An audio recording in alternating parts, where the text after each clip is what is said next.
Hi guys, it's been a tough few weeks for me. I'm going through a lot of legal battles right now in terms of civil lawsuits for business and personal matters. And welcome to episode 46 in healthcare. And there's two episodes, and it's a microexpression and autism, as well as music. Very hard to find in the research. Autistic children often communicate emotions differently, sometimes showing subtle or less conventional facial cues, and may rely more on tone, movement, or focused interests. Music can play a unique role in helping them express, regulate, and decode emotions, including microexpressions. So, I'm just gonna a little bit how this autism thing started with me and my obsession with autistic people and perfect pitching music. Because when I think I was like maybe 11 years old, I watched something on TV and I had no idea what autism was. I didn't even know, that kid dressed in a black t-shirt was autistic.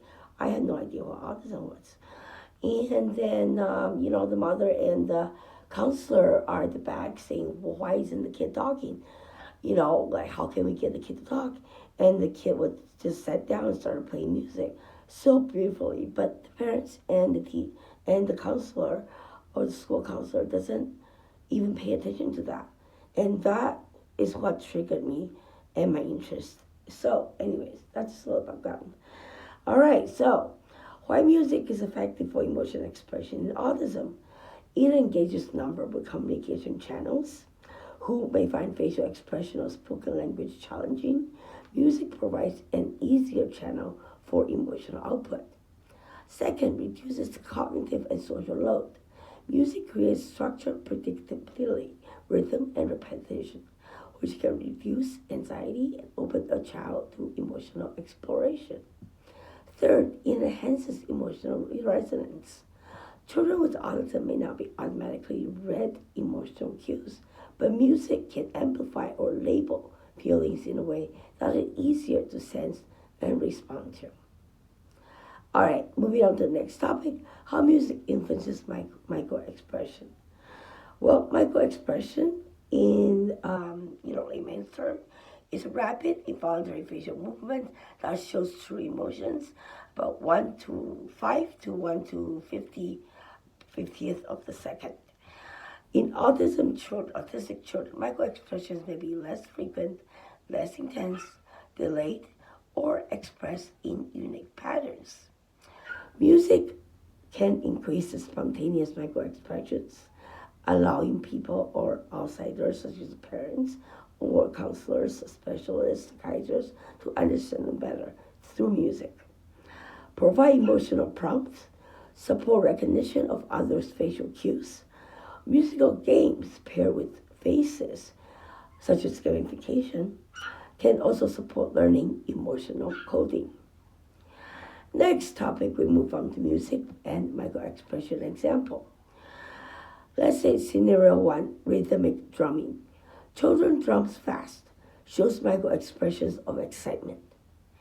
Therapist slows tempo. The child shows confusion, microexpression. The child adapts to it. Microexpression of relief or satisfaction is encountered. Scenario B, emotion matching songs. Therapists play a sad melody. Child may show subtle lip downturn or a moment of stillness. And that equals to microexpression of sadness or empathy. These are real. These are really cool. So next, research findings. The current indicates that music therapy improves the emotional awareness, enhances social engagement, predictable rhythm reduces the stress, as well as music that supports mirror neural activation that may help autistic children mimic or interpret emotional expressions.